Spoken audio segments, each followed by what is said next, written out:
6장 1절에서 11절까지의 말씀입니다. 로마서 6장 1절로 11절까지 말씀. 제가 가지고 있는 성경으로 신약성경 245페이지에 있습니다. 로마서 6장 1절에서 11절, 신약성경 245페이지입니다. 다 찾으셨으면 제가 먼저 1절 읽겠습니다. 그런즉 우리가 무슨 말을 하리요? 은혜를 더하게 하려고 죄에 거하겠느냐? 죽은 우리가 어찌 그 가운데 더 살리요? 무릇 그리스도 예수와 합하여 세례를 받은 우리는 그의 죽으심과 합하여 세례를 받은 줄을 알지 못하느냐? 세례를 받음으로 그와 함께 장사되었나니 이는 아버지의 영광으로 말미암아 그리스도를 죽은 자 가운데서 살리심과 같이 우리도 가운데서 행하게 하려 함이라. 만일 우리가 그의 죽으심과 같은 모양으로 연합한 자가 되었으면 또한 그의 부활과 같은 모양으로 연합한 자도 되리라. 제가 못 박힌 것은 죄의 몸이 죽어 다시는 우리가 죄에게 왕노릇하지 아니하려 함이니 이는 죽은 자가 죄에서 벗어나 의롭다 하심을 얻었음이라. 죽었으면 또한 그와 함께 살 줄을 믿노니 이는 그리스도께서 죽은 자 가운데서 살아나셨음에 다시 죽지 아니하시고 사망이 다시 그를 주장하지 못할 줄을 알미로라. 단번에 죽으시며 그가 살아계심은 하나님께 대하여 살아계심 다같이요 이와 같이 너희도 너희 자신을 죄에 대하여는 죽은 자요 그리스도 예수 안에서 하나님께 대하여는 살아있는 자로 여길지어다. 아멘. 오늘은 부활주의를 맞이해서 로마서 6장 1절로 11절 본문 말씀 가지고요 연합이라는 제목으로 함께 말씀 나누도록 하겠습니다. 오늘은 말씀드린 바와 같이 부활주일입니다. 여러분 지난 한 주간을 어떻게 보내셨습니까? 저희 교회는 고난주간 특세로 많은 성도님들이 함께 이 고난주간 새벽 예배 나와서 같이 은혜로운 시간을 보냈고요. 특별히 또 찬양팀이 워낙 우리 전도사님과 우리 집사님 또 우리 청년이 잘해줘가지고 얼마나 은혜로운 시간이었는지 모르겠습니다. 아마도 여러분들도 또 사정상 못 나오신 분들은 집에서 댁에서 기도하시고 큐티하시면서 좋은 시간 보냈으리라 믿습니다. 저는 오늘 이 부활주의를 맞이해서 연합이라는 제목으로 함께 말씀 나누기를 원하는데요. 연합, 우리가 무엇인가 연합을 해야 되는데 과연 무엇과 연합을 하면서 지난 일주일을 보냈나 한번 질문하고 싶습니다. 여러분 지난 고난주간을 무엇과 연합하여 지내셨습니까? 보통은 우리가 이제 살다 보면은 세상 가운데 TV와 TV쇼, 드라마와 연합하는 경우도 있고요. 쇼핑과 연합하는 경우도 있고 먹을 것과 또 특별히 연합이 돼가지고 굉장히 풍성한 몸을 이루어가는 경우가 많이 있는데 이번 고난주간을 맞이해서 우리가 어떻게 했습니까? 일상적인 그런 생활들이 진행은 되지만 절제하고 그리고 또 하나님 앞에서 이 새벽에 안 하던 새벽 기도를 나오고 어떤 분들은 금식하면서 굉장히 이 하나님 앞에 경건한 시간을 보내고자 애썼던 것을 제가 보게 됩니다. 아마도 이 고난주간만큼은 물론 세상 가운데 발을 붙이고 살아가지만 더욱더 예수 그리스도와 연합한 삶을 살려고 노력하지 않았나 그렇게 생각이 됩니다. 여러분 연합이라는 단어가 무엇입니까? 사전적 정의가 이렇습니다. 두 가지 이상의 사물이 서로 합동하여 하나의 조직체를 만드는 것이라고 나와 있습니다. 이러한 연합은 굉장히 아름다운 것이고 굉장히 귀한 것입니다. 그래서 성경도 연합에 대해서 굉장히 중요하고 소중한 것으로 표현하는 것을 우리가 볼 수 있는데 대표적으로 시편 133편 1절 한번 보실까요? 화면 보시면서 우리 영어가 편하신 분은 영어로, 한글이 편한 분은 한글로 우리 같이 한번 큰 목소리로 읽어보겠습니다. 보라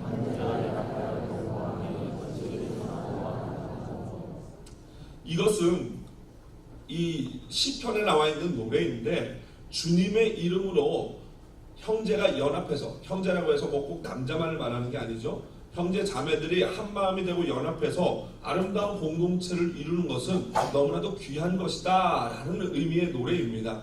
그래서 주님을 중심으로 한 가정이나 주님을 믿는 교회 공동체는 함께 모여서 이렇게 예배하고 함께 떡을 먹고 함께 밥을 먹는 이런 모습들이 너무나 아름답고 선하다라는 것이 주님이 보시는 관점이다라는 거예요.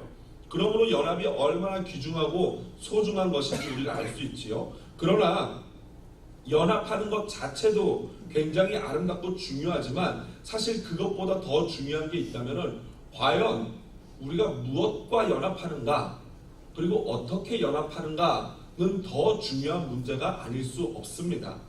예를 들자면 이런 거죠. 이렇게 생각해보면 쉬울 수 있을 것 같아요. 질문 하나 드려볼게요.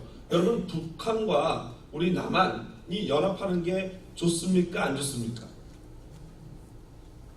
어렵습니까? 이 문제가? 북한과 남한이 연합하는 것, 즉 통일되는 거는 좋은 거예요? 안 좋은 거예요?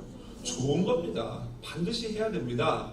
그런데 중요한 거는 누구, 즉 북한, 이 주민들, 모든 백성들, 민주적인 백성들이냐 아니면 공산당이냐, 그리고 또 방법에 있어서는 상당히 우리가 고심을 해야 된다라는 거예요. 그래서 우리나라 헌법에는 이렇게 명시가 돼 있죠. 대통령이 통일을 추구해야 되는 사명이 있는 것은 분명한 맞는 말인데 조건이 있어요. 어떻게 되냐면 자유, 민주적, 평화, 통일 이라는 헌법에 딱 명시가 되어 있습니다. 근데 문제는 뭐냐면요, 자유민주적이라는 것은 우리 남한 사람들한테는 참 맞는데 북한에게는 그게 맞지가 않아요. 거기는 자유민주가 없잖아요. 그리고 평화적 통일을 이루려면 전쟁을 하지 않고 대화로 통일을 이루어야 되는데, 그러다 보니까 자유민주적인 방법과 평화라는 게 어떻게 돼요? 충돌하게 되는 거예요. 우리나라가 자유민주를 수호하려면은 북한이 자기네 체제를 포기하고 그래 너희 방식으로 우리도 이제 자유민주주의를 가자 이렇게 되는데 그건 될 리가 없잖아요. 그렇다면 자유민주주의를 우리가 수호하는 통일을 하기 위해서 그러면 전쟁을 일으켜야 되는가? 그것도 또 우리나라 백성들에게 너무 피해가 크잖아요. 그래서 이 딜레마에 빠지는 거예요.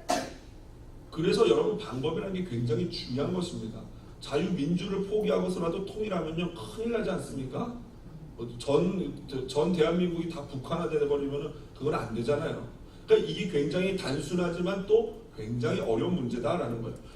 그런데 극단적으로 말하면 요즘 젊은이들 가운데는 뭐 굳이 통일해야 돼, 왜 통일해요? 통일 안 해도 되잖아요. 이러는 젊은이들이 있어요. 그 말도 또 일리가 있어요. 뭐 그냥 쟤네 나라 잘 살고 우리나라 잘 살면 된다라고 하면 돼요. 그 통일이라는 것은 정말 우리는 원하고 필요하지만 실향민들에게는 너무나도 안타까운 일이지만 해야 되는 일이지만, 그러나 그거 안 한다고 해서 뭐 인생이 막 없어지거나 인류가 망하거나 그러는 거 아니에요. 그런데 우리 인생에 있어서 이 북한과의 연합은 해도 되고 안 해도 되는 문제이기도 하지만 우리 인생에 있어서 또 다른 연합은 반드시 해야 될 연합이 있다라는 것이에요. 그 연합은 무엇이냐면은 바로 예수 그리스도와의 연합인 줄로 믿습니다.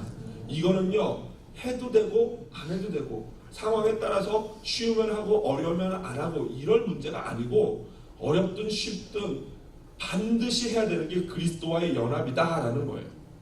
그럼 누구와 연합을 하는가? 방금 말씀드린 것처럼 사도 바울도 5절에 보면은 만일 우리가 그의 죽으신 것 같은 모양으로 연합한 자가 되었으며 라고 말하고 있는데, 거기서 말하는 그가 바로 누구냐면 3절에 밝히고 있는 바처럼 그리스도 예수다라는 거예요. 그러니까 우리 기독교인들은 누구와 연합해야 돼요? 그리스도 예수와 연합해야 하는 줄로 믿습니다. 근데 왜 그러면 하필 그리스도 예수와 연합을 해야 되는가? 왜 그러냐면요, 그분과 연합하지 않으면요 지금은 곤란한 일이 없을지 몰라도요, 그분과 연합을 하지 않으면 나중에 어느 마지막 순간에 굉장히 곤란한 상황이 이르게 됩니다. 무슨 말이냐면요, 지금 이 땅을 살아가는데 우리 교회를 다니는 예수 그리스도와 연합을 이룬 사람도 있고 그렇지 않은 사람도 있어요. 그런데 여러분이 보실 때 예수 믿지 않고 예수님과 연합하지 않은 사람이 잘 살아요, 못 살아요? 잘 살아요. 그게 우리가 참 속상한 거 아니겠습니까? 이 땅에 보면 어떻게 보면 우리 그리스도인들보다 예수 믿지 않는 사람들이 어떻게 보면 더 돈 많이 더 벌고 더 유명하고 더 크게 막 사업하고 이래요. 여러분, 이 땅을 살아가는 동안에는 그 그리스도와 연합이 어떻게 보면 눈으로 보면은 필요 없는 것처럼 보일 수 있어요. 그럼 뭐 그렇게 살게 내버려 두십시오. 그러나 마지막 때 언제냐면은 개인이 종말을 맞이해서 죽거나 아니면 예수님이 이 땅에 다시 재림을 하실 때는요 정말로 말할 수 없는 곤란한 상황 가운데 들어가는 것이 예수 그리스도와 연합하지 않은 자다라는 거예요. 왜냐하면은 주님이 이 땅에 다시 오시는 날 예수님과 연합되지 않은 자는 영벌, 즉 지옥에 가기 때문이에요. 에이 설마 이러면서 버티기에는 너무나도 리스크가 커요. 여러분 가끔 이렇게 여행 사이트에서 여행을 예약하거나 렌트카를 빌리거나 비행기표를 예약하잖아요. 그러면 마지막 단계 이제 서밋하고 막 계산할 때 마지막 단계 꼭 이걸 물어보더라고요. 네 여행의 리스크가 지금 500불인데 보험 안 들래? 이렇게 물어보더라고요. 하루에 12불만 내면은 이 리스크를 감당 안 해도 돼 이렇게 해요. 그럼 저는 어떻게 하는지 아십니까? No.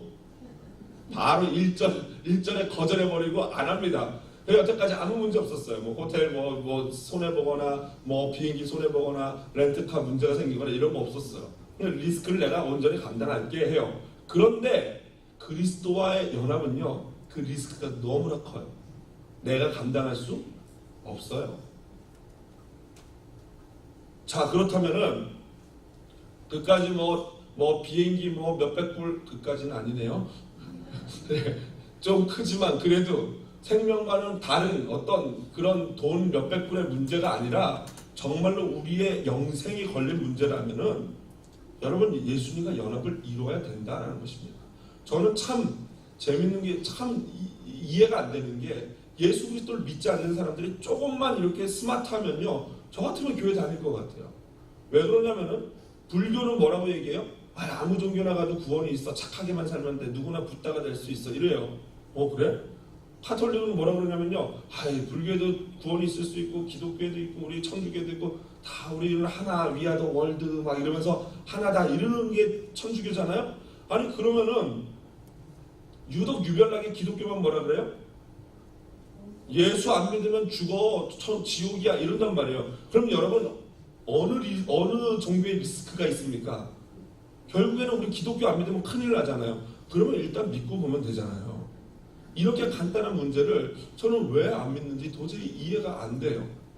여하튼 이런 종교가 바로 우리 기독교인데 그렇다면은 이제 진짜 이런 위험이 있구나. 마지막 날에 진짜 곤란해지는 날이 이르면 어떡하지? 라는 불안감과 두려움을 가지고 예수님과 이제 연합해야 되겠다. 오늘 목사님 말을 들으니까 내가 뭐 게임이랑 연합하고 세상과 연합하고 먹을 것과 연합하는 게 아니라 예수 그리스도와 연합을 해야 되겠다. 그러면 예수 그리스도와 어떻게 연합을 할 수 있을까? 요한복음 15장 5절엔 이렇게 나와 있습니다. 나는 포도나무여 너희는 가지라. 그가 내 안에 내가 그 안에 거하면 사람이 열매를 많이 맺나니 나를 떠나서는 너희가 아무것도 할 수 없습니다. 그가 내 안에 내가 그 안에. 이 의미는요 남녀간에 너 내 안에 있다 뭐 이런 그런 사랑 고백이 아니에요. 나 네 안에 있니? 뭐 이런 사랑 고백이 아니에요. 그거보다는 좀 더 신비로운 연합의 고백인 것이죠. 예를 들면 저는 이 부분이 물론 신학적으로도 이해가 되고 이성적으로도 이해가 되는데 물질적으로는 이게 참 이해가 안 되는 거예요. 무슨 말이냐면은 예를 들면 큰 컵이 있어요. 큰 컵 안에 작은 컵이 들어가요. 그게 그 안에 내가 있다라는 거잖아요. 그런데 다시 내 안에 그 큰 컵이 또 들어간대요. 여러분 이게 물리적으로 가능합니까? 큰 컵 안에 작은 컵이 들어갈 수 있는 건 되지만 들어가 있는 작은 컵 안에 다시 또 큰 컵이 들어간다는 것은 말이 안 되잖아요. 그럼 예수님이 그 말씀하시는 거 아니에요? 그가 내 안에 있고 내가 그 안에 있다. 도대체 누가 밖에 있는 큰 컵이고 누가 안에 있는 작은 컵이고 구별이 안 되는 거죠. 그래서 제가 이거를 도대체 설교하는 자로서 어떻게 설명을 해야 될까 할 때 신학생 시절이었던 것 같아요.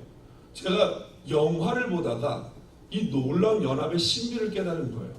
이 목사는요 이게 직업병이에요. 영화를 봐도 은혜를 받아요. 근데 그 영화가 어떤 영화냐면 불교적 색채가 강한 닮아야 놀자라는 거예요.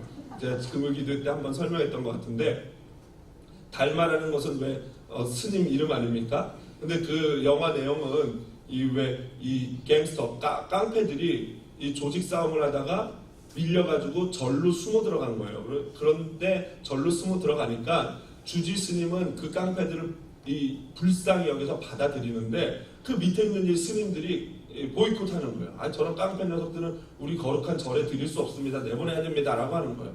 그래서 이제 두 깡패와 이 스님들 파가 막 싸움이 붙으니까 주지스님이 그것을 중재하는데, 그러면 내가 문제 하나를 낼 테니까 이것을 맞히는, 이것을 푸는 사람들의 부탁을 내가 들어주겠다라고 해요. 그 문제를 냈는데 어떤 문제냐면은 항아리 2개를 가져왔는데 보니까 밑둥을 깬 항아리예요. 그러더니 주지스님이 이 밑 깨진 항아리에다가 물을 먼저 채우는 팀의 소원을 내가 들어주겠다라고 해요. 그랬더니 막 난리가 났어요. 막 뭐 시간이 30분인지 얼마인지 모르겠지만 그거 안에 채우려고 막 물을 갖다 이 무식한 깡패들이, 죄송합니다, 무식한 깡패들 막 물을 갖다가 막 넣었는데 그게 깨졌는데 물이 새지 차겠습니까? 그랬더니 막 고무신으로 막기도 하고, 이 깡패들은 배 나온 이 박상면 씨가 배로 막 그거를 막고 하는데 옆으로 물이 다 새고 난리가 나죠. 서로 하는데 스님은 좀 똑똑하잖아요. 철학이 있잖아요. 그랬더니 그 중에 이제 주지스님 바로 밑에 있는 스님이 항아리 안에 딱 들어가가지고 딱 서서 물과 내가 하나이니 물이 가득 찼습니다 이러는 거예요. 그러니까 주지스님이 아니다 이 녀석아 이래요. 그래서 이제 스님들도 땡. 그런데 이제 갑자기 그 깡패 대장이 박신양이라는 배우였는데, 박신양이 갑자기 부하들한테 야! 항아리 들고 쫓아와! 이러는 거예요. 그러니까 다들 깡패가 우르르 막 들고 쫓아가요. 어디로 가나 했더니 박신양이 연못으로 가는 거예요. 그래서 연못에 가더니 그 깨진 항아리 던져! 그러는 거예요. 항아리를 딱 던졌어요. 어떻게 됐겠습니까? 물이 가득 찰 뿐만 아니라 차고 넘치는 거예요. 그 깨진 대로 물이 스며들고 입구로 물이 들어오더니 항아리가 가라앉는데 완전히 물속에 항아리가 쑥 들어간 거죠. 그랬더니 주지스님이 그걸 보면서 껄껄 웃으면서 물이 차고 넘치는구나 하하하 이러는 가운데 제가 얼마나 은혜를 받았는지, 참 불교 영화를 보면서도 은혜를 받아요. 무릎을 탁 치면서 이거구나, 이거예요. 바로 이 신비예요. 이 신비적 연합이라는 것이 그냥 막 나는 가만히 있고 내 안에 뭘로 이렇게 채워넣어서 우격다짐으로 넣으려고 하는 게 연합이 아니라, 큰 은혜의 바다와 같은, 공기와 같은 그 주님 안에 깨진 항아리와 같은 나를 던져버리는 거예요. 그 안에 풍덩 들어가는 거예요. 그렇게 되면 어떻게 됩니까? 나 채우려고 노력할 필요가 없어요. 우리 안에 예수 그리스도로 차고 넘칠 줄로 믿습니다. 그래서 지난번에 소개드렸던 김명식 씨 1집에 보면은 이 승리라는 제가 좋아하는 노래도 있고 봄이라는 노래도 있어요. 지난 우리 저희 금요기도회 때도 잠깐 소개드렸는데, 그 봄이라는 노래 가사 중에 이런 게 있어요. 그분으로 가득 찬 하루 또 하루 이것이 죄송합니다. 그냥 읽겠습니다. 그냥 읽을 걸 그랬네요. 그분으로 가득 찬 하루 또 하루, 이것이 우리 주님 약속하신 봄의 모습 아닌가. 그분으로 어떻게 해요? 가득 찼어요. 가득 찼어요. 그게 봄과 같은 거예요. 어떻게 가능하다고요? 바로 그 주님이라는 바다 안에 풍덩 빠져들 때 가능한 것, 이것이 바로 그리스도와의 연합의 신비예요. 사도 바울은 이것을 뭐라고 표현했냐면은, 오늘 성경에 보니까 3절에 보니까 우리는 그의 죽으심과 합하여 라고요. 그의 죽으심과 합하여 into his death, 그의 죽으심으로 인하여, 그의 죽으심과 함께 그의 죽으심 안에서, 그런 뜻 아니겠습니까? 결국 예수님과의 연합이라는 것은요, 우리가 예수님과 함께 예수님처럼 어떻게 하는 거예요? 십자가에 죽는 거예요. 여러분 착각하는데 예수님이 죽었기 때문에 내 죄 문제가 다 해결됐죠? 맞죠? 그런데 그거는 1절밖에 모르는 거예요. 예수님이 그렇게 죽으셨고 부활하셨다면 그게 진짜 내게 되려면 누가 죽어야 돼요? 내가 죽어야 돼요. 죽지 않고 어떻게 예수 그리스도의 그 부활을 우리가 경험할 수 있겠습니까? 그러니까 예수님만 죽으신 것, 예수님이 죽으신 거는요, 모든 죄의 문제를 해결한 것이고, 그 예수님의 죽으심이 나에게 적용되려면 누가 죽어야 돼요? 내가 죽어야 되는 거예요. 내가. 그게 바로 그리스도와의 연합이에요. 그래서 존 스토트 목사님은 이렇게 말씀하셨어요. 만약 그리스도의 죽으심이 죄에 대한 죽으심이었으면 그의 사심이 하나님에 대한 사르심이고, 그리고 우리가 그의 죽으심과 사르심 안에서 연합되었다면 우리 자신은 죄에 대하여는 죽었으며 하나님에 대하여는 살았다. 그리고 우리는 그와 같이 여겨야 한다. 이게 지금 오늘 우리가 읽은 본문을 그대로 요약한 거거든요. 그리스도 예수님이 죽으셨던 것이 죄에 대해서 죽으신 거고요, 다시 살아나셨는데 그거는 이제 죄와는 상관없어요. 하나님에 대해서 살아나신 거예요. 그리고 그 예수님의 죽으심과 사르심 안에서, 즉 그 십자가 안에서 내가 예수님과 연합됐다면은 나 역시 뭐에 대해서 죽은 거예요? 죄에 대해서 죽은 거라는 거예요. 그리고 나 역시 하나님에 대해서 산 거예요. 마지막으로 그리고 이것을 그렇게 여겨야 된다. 이건 뭐예요? 믿어야 된다. 그렇게 믿어야 되고 그렇게 생각해야 된다는 거예요. 그게 바로 오늘 11절 말씀이에요. 이와 같이 너희도 너희 자신을 죄에 대하여는 죽은 자요 그리스도 예수 안에서 하나님께 대하여는 살아있는 자로 여길지어다. 그렇게 여겨야 한다 이 말씀입니다. 여러분 바로 이것이 십자가 안에 담긴 의미입니다. 여러분 우리가 맨날 십자가 얘기하는데 제가 밖에다 우리 또 십자가 오늘 부활주일 맞이해서 걸어놨는데 십자가 얘기한다고 되는 게 아니에요. 여러분 십자가 아무리 100만 개 막 교회에다 다 걸어놓고 뭐 귀에다가 막 귀 쳐질 정도로 무거운 십자가 걸고 막 목 휠 정도로 이렇게 무거운 십자가 목에다 목걸이 해도요 소용이 없어요. 다 그거는 인테리어와 장식으로 십자가를 한다면은 그건 아무 소용이 없는 거예요. 그것만 믿고 있다가 망해요. 그 십자가 달았다고 걸었다고 보고 있다고 그거 좋다고 생각하면 망해요. 십자가는 눈에 보여지는 것이 중요한 게 아니고 오히려 어디에 새겨야 됩니까? 가슴에 새겨야 할 줄로 믿습니다. 십자가는 가슴에 새기는 거예요. 가슴에. 여러분 사실 초대교회 당시의 십자가는 우리 기독교의 상징이 아니었어요. 오히려 초대교회 당시에는 십자가는 저주받은 것에 대한 상징이었고 죄수들의 상징이었어요. 오히려 초대교회는 무엇을 상징으로 사용했어요? 그렇죠. 물고기예요. 익디스라고 하는 주는 그리스도시여 살아계신 하나님의 아들입니다 라는 헬라어의 첫 글자만 따서 익디스라고 하는 물고기를 우리 그리스도인끼리 암호로 사용해서 그거를 그리스도인의 표식으로 삼았어요. 시간이 지나면서 뭐 교부시대 지나고 이러면서 중세시대 거치면서 십자가가 우리 교회 상징이 되었지만 그러나 그 십자가를 가지고 얼마나 잘못된 일들을 많이 했습니까? 중세 로마 카톨릭 여러분 생각해 보십시오. 교황의 권위 그렇죠. 십자가 전쟁을 통해서 십자군 전쟁을 통해서 얼마나 잘못된 일들을 많이 했냐고요. 그러니까 장식의 인테리어의 십자가가 중요한 게 아니고 진짜로 그 십자가의 의미를 알고 십자가를 내 가슴에 새길 때 그것이 바로 진정한 예수 그리스도의 연합인 줄로 믿습니다. 그럴 때 예수 그리스도의 죽음이 곧 나의 죽음이 되는 거예요. 그럴 때 예수 그리스도의 살아심이 나의 살아남이 되는 거예요. 그러므로 저와 여러분은 이제 죄에 대해서 죽은 줄로 믿습니다.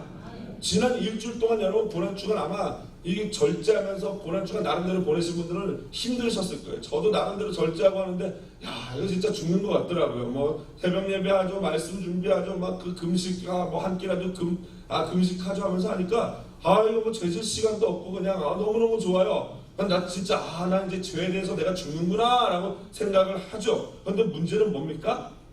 그 고난주간이 끝나고 나면 죽은 줄 알았는데 그 죄의 사람이 어떻게 돼요? 스물 이러면서 올라오는 거예요.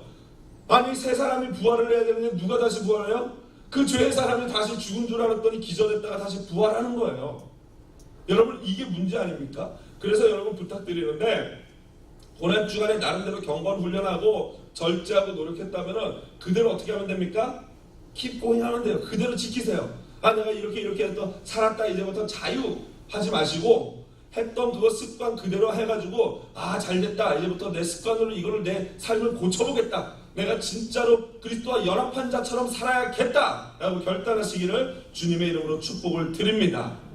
그런데 여러분 참 사도 바울이 우리한테 감사한 분인데 로마서 5장 20절 그 위에 한번 볼까요? 뭐라고 우리한테 기쁜 말씀을 주셨냐면은 5장 20절 중간 아랫부분 중간부터 보면은 그러나 죄가 더한 곳에 은혜가 더욱 넘쳤나니 라는 거예요.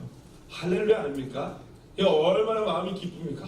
그래도 죄를 지어도 거기에 은혜가 넘치는구나 라고 우리가 위안을 얻지 않겠습니까? 그런데 문제는 6장이 그 뒤에 시작된 거예요.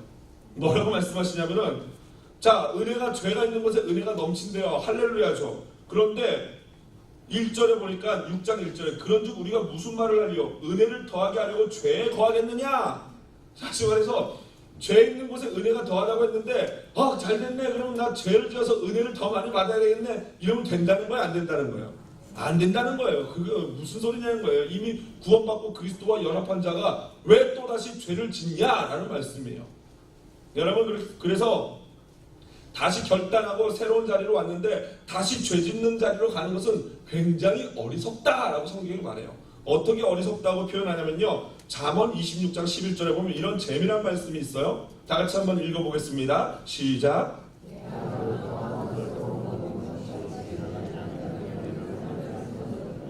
개가 그 토한 것을 도로 먹는 것 같이 미련한 자는 그 미련한 것을 거듭 행하느니라 라는 이 말씀, 굉장히 저는 이 말씀을 어렸을 때부터 보면서 이거 굉장히 수사학적인 표현이 좋구나, 저런 식으로 미련한 개를 들어서 이렇게 표현을 하셨구나 라고 생각을 했는데 그게 아니었어요. 제가 고등학교 때쯤에 우리 집에 이 하얀색 흰둥이, 이 믹스된 이 잡종 똥개를 키웠는데 걔가 너무너무 이쁘고 귀엽게 생겨가지고 우리 집이 이름을 뭐라고 지었냐면 샬롬이라고 지어줬어요. 샬롬아 하니까 집에 평화가 넘쳤겠어요? 안 넘쳤겠어요? 넘치죠. 샬롬이로 말미암아 샬롬이 넘치는 거예요. 너무너무 귀여운데 그때 당시에는 개한테 주는 사료 이런 게 없었거든요. 우리나라에. 있어도 뭐 소규모로 있었고 잘 모르는 그런 시대였어요. 그래서 걔한테 밥을 뭘 주냐면요, 우리 사람들이 먹고 난 흰 쌀밥에다가 고깃국 뭐 아니면 미역국 이런 식으로 국물에다 좀 자작자작하게 해서 쌀밥 맨밥을 준단 말이에요. 그러면 걔가요 진짜 죄송하지만 뭐처럼 막 잘 먹어요. 그냥 X처럼 막 이러면서 막 먹어요. 아유, 먹는 거 보면서 쓰다듬으면서 아유 잘 먹네 이러는데 이 샬롬이가 얼마나 돼지인지 계속 먹어요. 뭐 그 배를 만지고 보면 뭐 배가 분홍색이잖아요. 빵빵해질 정도로 이 정도로 먹는 거예요. 아유, 이 녀석 진짜 잘 먹네 하고 이제 가서 뭐 좀 운동하고 놀고 이렇게 탁구 치고 딱 와 보면은 굉장히 재밌는 장면이 벌어지는데 제가 딱 이렇게 들어오다 보니까 저기 하얀 뭐가 이렇게 떨어져 있는데 보니까 초밥, 여러분 아시죠? 초밥. 회 올리지 않은 그냥 밥만 있는 거. 그 밥, 죄송합니다. 좀 지저분한 얘기인데 그 밥만, 초밥만 같은 게 이렇게 떨어져 있는 거예요. 이게 뭐야 하고 가만히 봤더니 샬롬이가 으악! 그런데 죄송합니다. 그 개 위가 약간 초밥 모양으로 생겼나 봐요. 그대로 나온 거예요. 앞불싸서 얘 더러워 이러는데 더 더러운 건 뭐냐면 걔가 갑자기 으악 하더니 다시 어떻게 하냐면은 그걸 또 먹더라고요. 그때 이 말씀이 딱 생각나는 거예요. 걔가 그 토한 것을 도로 먹는다는 게 진짜구나. 그래서 제가 먹지마 제발 먹지마 이러는데도 아주 잘 먹어요. 여러분들 표정이 아침부터 이게 밥 먹기 바로 전인데 뭔 이게 목사님 주책이다 이런 표정인데, 우리가 고난주간에 그렇게 경건하게 살고 고난주간 딱 끝나고 다시 옛날의 삶으로 돌아가면은 바로 이 여러분들이 짓는 이 표정을 누가 지으시겠습니까? 하나님이 우리를 보면서 이유 그것도 먹어 이러신다는 거예요. 성경 말씀은 진리인 줄로 믿습니다. 그렇습니다. 여러분, 한번 은혜를 경험하고 예수와 연합해서 내가 이제 옛사람 죽였다, 난 예수 그리스도와 함께 살았다 한 사람은 그대로 살면 돼요. 그렇습니다. 그런데 여러분, 재밌는 거 제가 하나 예언 아닌 예언 해볼까요? 우리가 그렇게 결단했잖아요. 제가 장담하는데 한 일주일, 조금 세신 분들은 2주일 정도 지나면은 옛날 죄를 짓는다 안 짓는다? 어떻게 이렇게 잘하세요? 저만 하는 줄 알았더니 다 잘하시네요. 저요. 아니 진짜로 이번에 은혜를 많이 받아서 결단을 하고 진짜로 예수님 오시는 그날까지 죄를 안 짓는다 하더라도요, 만약에 예수님이 그 오시는 날 안 오시고 그 다음날 오셨으면 그 사람도 결국에는 그날 뭐 할 사람이에요? 죄 질 사람이에요. 인생은 그런 거예요. 넘어집니다. 죄를 짓게 돼 있어요. 그런데 여러분, 그래서 우리한테 필요한 것이 무엇이냐면은 이 그리스도와 연합하는 것이 죄를 짓느냐 안 짓느냐 이거의 문제가 아니에요. 내가 그리스도와 연합했으니까 죄를 안 지어야지, 죄를 짓지 말아야겠다, 참아야 하느니라 막 은전도로 허벅지 찌르고 막 머리를 찌르고 이러는 게 아니에요.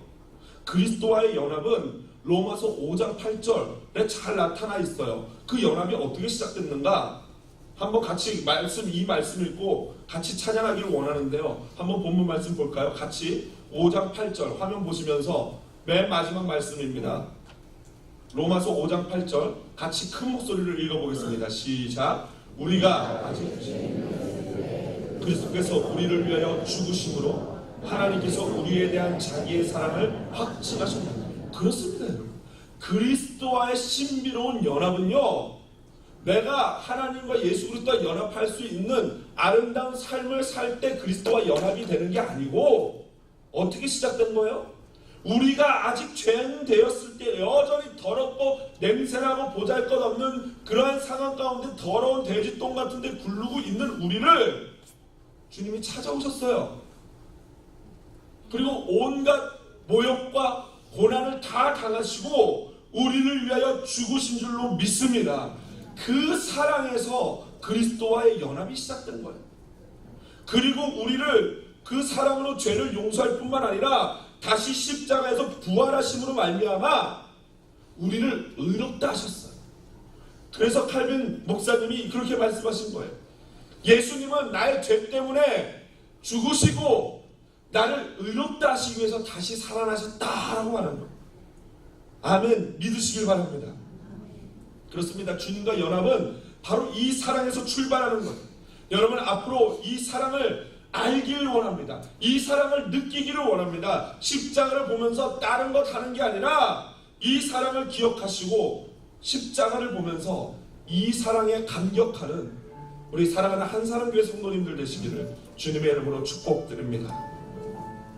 그 마음으로 십자가 그 위에 나 죽었네. 주님만 죽는 게 아니라 주님이 보이신 가신 그 길을 나도 가면서 나도 십자가에서 죽기를 원합니다 라고 고백하는 그러한 시간이 되기를 원합니다. 전심으로 마음을 다해 찬양합니다.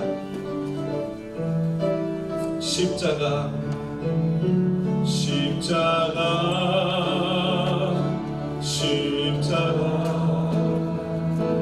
그 위에 나 죽었네.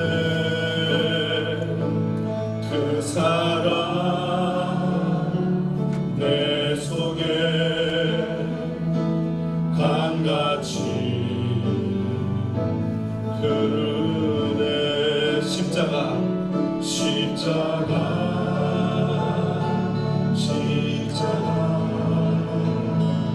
그 위에 나 죽었네.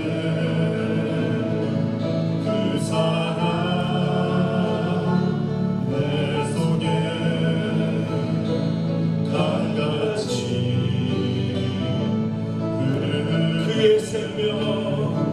그의 생명 내 속에 그의 능력 내 안에 그의 소망 내 삶에 나의 삶 주 다시 한번 그의 생명 내 속에 그의 능력 내 안에 그의 소망 내 삶에 나의 삶 주의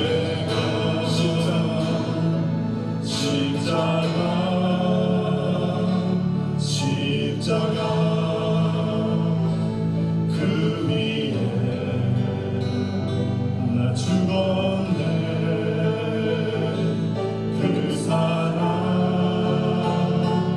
내 속에 강같이 우리 다시 한번 가슴에 손을 내고 십자가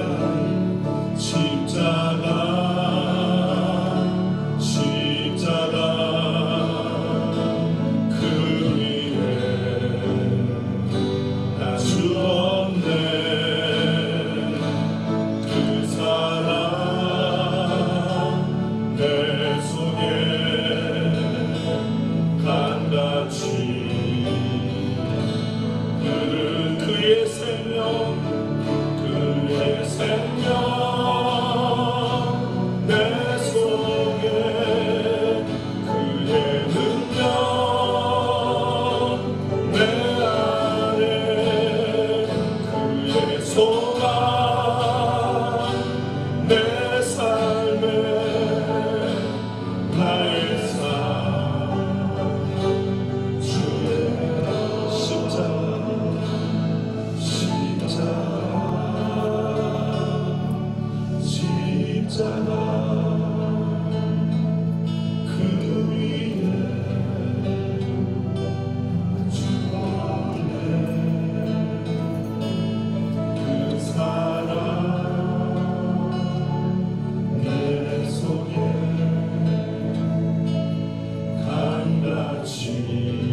여러분의 시간 함께 기도하길 원합니다. 주님이 우리의 죄 때문에 죽으셨고 또한 저와 여러분을 의롭다 하시기 위해서 부활주일날 살아나셨습니다. 그 예수 그리스도와 우리가 이제 연합한 자가 되길 원합니다. 예수 그리스도와 함께 나의 모든 죄는 십자가에 못 박았고 이제는 예수 그리스도와 함께 하나님에 대하여 산 자인 줄로 믿습니다. 그러므로 연합한 자처럼 주님 앞에 거룩한 삶을 살기를 원합니다. 그러나 우리는 아직도 완전한 의인이 아니기에 성화되어져가는 과정에 때로는 넘어지고 때로는 죄를 지을 수밖에 없습니다. 그러나 그때마다 생각해야 될 건 바로 은혜. 우리가 아직 죄인 되었을 때 그가 먼저 우리를 사랑하신 그 은혜를 기억해야 할 줄로 믿습니다. 오늘 시간 기도할 때 주님의 그 사랑에 감격하며 십자가의 은혜에 감사하며 주님 앞에 감사의 기도, 감격의 기도, 영광의 기도를 드리는 시간 되길 원합니다. 다 함께 기도하시겠습니다. 사랑이 많으신 아버지